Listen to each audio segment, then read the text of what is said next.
Hello friends, welcome to my YouTube channel.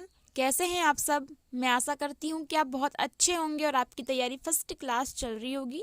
तो friends, आज के मेरे इस वीडियो का टॉपिक है मुगल वंश, और मुगल वंश के दो शासक मैंने लिए हैं, बाबर और हुमायूं। तो फ्रेंड्स, इस वीडियो में आप लास्ट तक ज़रूर बने रहिए, क्योंकि इसमें जितना भी कंटेंट है इतिहास का बहुत ज़्यादा इम्पोर्टेंट होने वाला है। तो फ्रेंड्स, अगर आप चैनल पे नए हैं तो ज़रूर सब्सक्राइब करिएगा और दोस्तों में शेयर करना बिल्कुल भी नहीं भूलिएगा। नया चैनल है, आपकी सपोर्ट की बहुत ज़रूरत है। ठीक है, तो चलिए आगे बढ़ते हैं। क्वेश्चन है, सबसे फर्स्ट वाला मैंने क्वेश्चन लिया है। जैसा कि मैंने आपको बताया कि मुगल वंश से रिलेटेड है, बाबर प्लस हुमायूं, है ना। तो फ्रेंड्स, आपको मैं ये भी बता दूं कि बाबर के जितने युद्ध है, मैंने इससे पहले एक वीडियो बना लिया है, तो डिस्क्रिप्शन बॉक्स में उसकी लिंक मिल जाएगी। हाँ, और आपको उस वीडियो को बहुत अच्छे से देख लेना है, क्योंकि बाबर ने जितने भी युद्ध किए हैं भारत में, वो बहुत ज़्यादा इम्पोर्टेंट है ऑल एग्ज़ाम की दृष्टि से। तो आपको उस वीडियो को देख लेना है। फिर से बता दो कि डिस्क्रिप्शन बॉक्स में उस वीडियो की लिंक रखी हुई है। ठीक है, चलिए क्वेश्चन देख लेते हैं। क्वेश्चन है, मुगल वंश का संस्थापक कौन था? तो मैंने आपको बताया था कि मुगल वंश का संस्थापक है कौन? बाबर है। ठीक है, बाबर भारत में आने से पहले कहाँ के शासक था? तो वो फरगान का था। ठीक है, ये देखो सेकंड मैंने लिया भी है। फिर है सेकंड में, बाबर का जन्म कब हुआ था? तो फ्रेंड्स, बाबर का जो जन्म है वो हुआ था 1483 में। तो आपको सबसे पहले याद रखना है कि मुगल वंश का संस्थापक कौन था? तो बाबर था। सेकंड है कि बाबर का जन्म कब हुआ था? तो 1483 में हुआ था। और थर्ड है कि बाबर कहाँ की गद्दी पर बैठा था, मतलब भारत में आने से पहले बाबर कहाँ की गद्दी में बैठा था या कहाँ का शासक था? तो वो है फरगान। ठीक है, तो आपको बहुत ज़्यादा तरीके से याद रखना है। फरगान का शासक है, 1483 में जन्म हुआ है, और उसने मुगल साम्राज्य की स्थापना की। कहाँ पर? तो भारत में। ठीक है, चलिए आगे बढ़ते हैं, अगला देखते हैं। क्वेश्चन है, बाबर ने कब बादशाह की उपाधि धारण की? तो दोस्तों 1507 है ना, ये सन को याद रख लीजिएगा कि जो 1507 है उसमें बाबर ने बादशाह की उपाधि को क्या किया? धारण किया। ओके, इम्पोर्टेंट है सारे के सारे क्वेश्चन, तो आपको स्किप नहीं करना है और लास्ट तक बने रहना है, फिर आपको समझ में आएगा कि आपको क्या मिल गया है वीडियो में, है ना। अगला है, बाबर के कितने पुत्र थे? तो दोस्तों 4 पुत्र थे बाबर के। सबसे पहला था हुमायूं, फिर है कामरान, अश्करी तथा हिंदाल। ये आपको याद रख लेना है। 4 बेटे थे बाबर के, हुमायूं, कामरान, अश्करी और हिंदाल। ओके, अगला देखते हैं। बाबर ने भारत पर कितनी बार आक्रमण किया? तो आपको याद रख लेना है, बाबर ने भारत पर 5 बार आक्रमण किया था। ठीक है, कितनी बार? तो 5 बार आक्रमण किया था। ओके, अगला देखते हैं। बाबर का भारत के विरुद्ध किया गया प्रथम अभियान देश के विरुद्ध था। तो मैंने आपको पीछे बताया कि जो बाबर है उसने भारत में कितनी बार आक्रमण किया था? तो 5 टाइम्स। ठीक है, और जो सबसे पहला आक्रमण था उसका, वो था यूसुफजाई जाति के विरुद्ध 1519 में। तो आपका यहाँ एक और क्वेश्चन हो रहा है कवर कि जो बाबर ने सबसे पहला आक्रमण किया था वो किया था 1519 में। ठीक है, बिजौर को जीत लिया था, बाजौर। कौन सी जाति के विरुद्ध? तो यूसुफजाई जाति के विरुद्ध। ठीक है, बहुत ज़्यादा इंपॉर्टेंट है, आपको बिल्कुल याद ही रख लेना है। अगला देखते हैं, किस युद्ध में बाबर ने पहली बार तुगलमा युद्ध नीति एवं तोपखानों का उपयोग किया? तो आपको यहाँ पे 2 चीज़ बन सकती है। सबसे पहले तुगलमा युद्ध नीति, और सेकंड है तोपखाने का प्रयोग। तो इन दोनों का ही सबसे पहली बार प्रयोग जो बाबर ने किया था वो किया था पानीपत के प्रथम युद्ध में। ठीक है, तो मैं क्या कह रही, पानीपत के प्रथम युद्ध में, जो कि कब हुआ था? तो 1526 में हुआ था। तो यहाँ पर भी आपके 3 क्वेश्चन कवर हो रहे हैं कि जो पानीपत का प्रथम युद्ध है वो हुआ था 1526 में, और सेकेंड है कि पानीपत के प्रथम युद्ध में ही बाबर ने पहली बार तुगलमा युद्ध नीति का उपयोग किया, और थर्ड है कि इस युद्ध में सबसे पहली बार तोपखानों का भी यूज किया था। किसने? तो बाबर ने।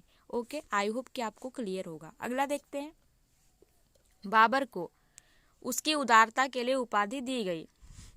तो जो कलंदर है, कलंदर क्या है दोस्तों? एक उपाधि है जो किसे दी गई थी? तो बाबर को दी गई थी। क्यों दी गई थी? तो उसकी उदारता के लिए। ठीक है, आपको याद रख लेना है कि बाबर को उसकी उदारता के लिए कलंदर की उपाधि प्रदान की गई थी।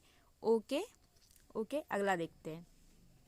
खानवा के युद्ध में विजय के बाद बाबर ने कौन सी उपाधि धारण कर ली?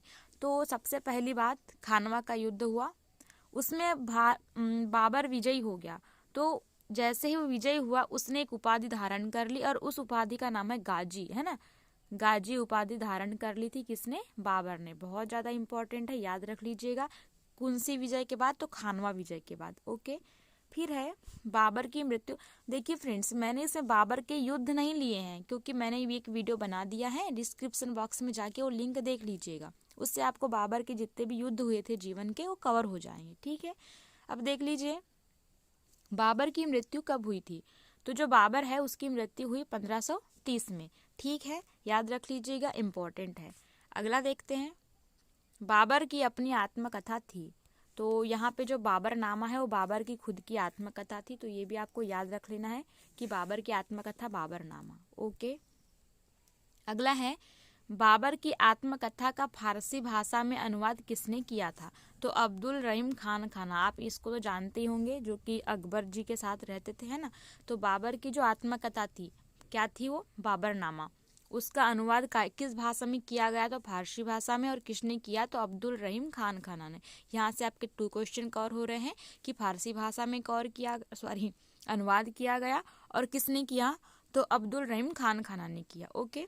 अगला है कि भारत का उत्तराधिकारी कौन बना? बाबर का उत्तराधिकारी कौन बना था? हुमायूं बना था। ये तो बहुत ज़्यादा इम्पोर्टेंट है क्योंकि बाबर के होते थे 4 बेटे और सब उत्तराधिकारी कौन बना? तो हुमायूं बना। ठीक है, आई होप कि क्लियर होगा। तो फ्रेंड्स देखिए, एक एक क्वेश्चन में मैं 2-2 क्वेश्चन 3-3 क्वेश्चन कवर करवा रही हूँ, इस तरह आपका कंप्लीट हो ही जाएगा, है ना। देखते हैं अगला क्वेश्चन। बाबर को पद्म शैली का जन्मदाता माना जाता है। कौन सी पद्म शैली? तो वो है मुबैयान, है ना। मुबैयान इस शैली का जन्मदाता माना जाता है। किसको? तो बाबर को। ये क्वेश्चन किसी भी स्वरूप में पूछा जा सकता है, तो आप इसको वेरी वेरी IMP कर लीजिएगा। ठीक, अगला देखते हैं, गद्दी पर बैठने से पहले हुमायूं कहाँ का सूबेदार था? तो फ्रेंड्स मैं आपको बता दूं कि बदख्शां, है ना, बदख्शां का क्या था? सूबेदार था। कौन? हुमायूं। सबसे पहले जब वो गद्दी पर नहीं बैठा, तो आपको याद रख लीजिएगा। अगला है, हुमायूं नामा की रचना किसने की? तो फ्रेंड्स हुमायूं नामा मतलब एक किताब हुआ करती जिसमें हुमायूं की लाइफ का चित्रण है ना, मतलब उसके जीवन का चित्रण है। और उसे लिखा है उसकी बहन गुलबदन बेगम ने। ये किसकी बेटी थी? तो बाबर की बेटी थी। याद रख लीजिएगा, यहाँ से 2 क्वेश्चन कवर हो रहे हैं आपके कि जो हुमायूं की बहन थी गुलबदन बेगम और बेटी किसकी थी? बाबर की। और इसने क्या लिखा था? तो हुमायूं नामा, जो कि हुमायूं की क्या थी? जीवनी थी। ठीक है, अगला देखिए, 1533 ईस्वी में हुमायूं ने कौन से नगर की स्थापना की थी? तो जो हुमायूं है 1533 ईस्वी में, आपको यहाँ से 2 पॉइंट्स क्लियर हो जाएंगे कि 1533 में एक नगर की स्थापना की थी और उस नगर का नाम था दीनपनाह। तो एक सबसे पहली बात कि दीनपनाह की स्थापना कब की थी हुमायूं ने? तो 1533 में। और किसने की थी? तो हुमायूं ने की थी। ठीक है, याद रख लीजिएगा। अगला है, चौसा का युद्ध कब और किसके मध्य हुआ था? तो दोस्तों चौसा का जो युद्ध है वो हुआ था 1539 में शेर खां और हुमायूं के बीच। ठीक है, किसके बीच हुआ? शेर खां और हुमायूं के बीच। तो इम्पोर्टेंट है, याद रख लीजिएगा। अगला है, बिलग्राम का युद्ध 1540 में शेर खां और हुमायूं के मध्य हुआ था। तो जो चौसा का युद्ध था वह भी शेर खां और हुमायूं के बीच हुआ, और जो बिलग्राम का युद्ध है 1540 में वह भी शेर खां और हुमायूं के बीच हुआ। तो इन दोनों से 2 फैक्ट्स क्लियर होते हैं कि सबसे पहले चौसा का युद्ध कब हुआ? तो 1539 में हुआ। किसके मध्य हुआ? तो शेर खां और हुमायूं के मध्य हुआ। ठीक उसी प्रकार बिलग्राम का युद्ध 1540 में शेर खां और हुमायूं के बीच हुआ। दोस्तों यहाँ पे आपको बता दूं कि जो बिलग्राम का युद्ध है इसे ही कन्नौज का युद्ध कहा जाता है। ठीक है, किसका युद्ध कहा जाता है? कन्नौज का। ठीक है, आगे बढ़ते हैं। क्वेश्चन है, हुमायूं की पत्नी का नाम था? तो दोस्तों जो हुमायूं हैं इनकी पत्नी का नाम था हमीदा बानो बेगम। ठीक है, इन्होंने इनसे निकाह करा था। कब? जब वो निर्वासित हो चुके थे। निर्वासित मतलब भारत छोड़ के जा चुके थे। उस टाइम में हमीदा बानो बेगम से उनका निकाह कर दिया गया। तो इम्पोर्टेंट है, याद रख लीजिएगा। अगला है बिलग्राम युद्ध, जो कि कब हुआ था? 1540 में। के बाद हुमायूं कहाँ चला गया? तो अभी मैंने बताया कि उसका निर्वासित जीवन चालू हो गया था इस युद्ध के बाद में, तो वो सिंध चले गया था और वहीं पे हमीदा बानो बेगम से उनने क्या कर लिया था? निकाह कर लिया था। ठीक है। अगला है, किस युद्ध के बाद शेर खां ने शेर शाह की पदवी ले ली? तो वह युद्ध था चौसा का युद्ध। कब हुआ था? 1540 में। और जो शेर खां है वो एक अफगान शासक था, उसने शेर शाह सूरी की पदवी ले ली, है ना, जो कि सूरी वंश का था। ठीक है फ्रेंड्स, क्वेश्चन यहीं ख़त्म हो जाते हैं। ठीक है। अगर आप वीडियो में लास्ट तक बने रहे हैं तो आपका धन्यवाद, और मिलते हैं अगले वीडियो में नए टॉपिक के साथ में और नए क्वेश्चंस के साथ में। ओके। अगर आप चैनल पे नए हैं तो ज़रूर सब्सक्राइब करिएगा और ज़्यादा से ज़्यादा शेयर करिएगा। न्यू चैनल है, सपोर्ट कीजिएगा। Okay, thank you very much.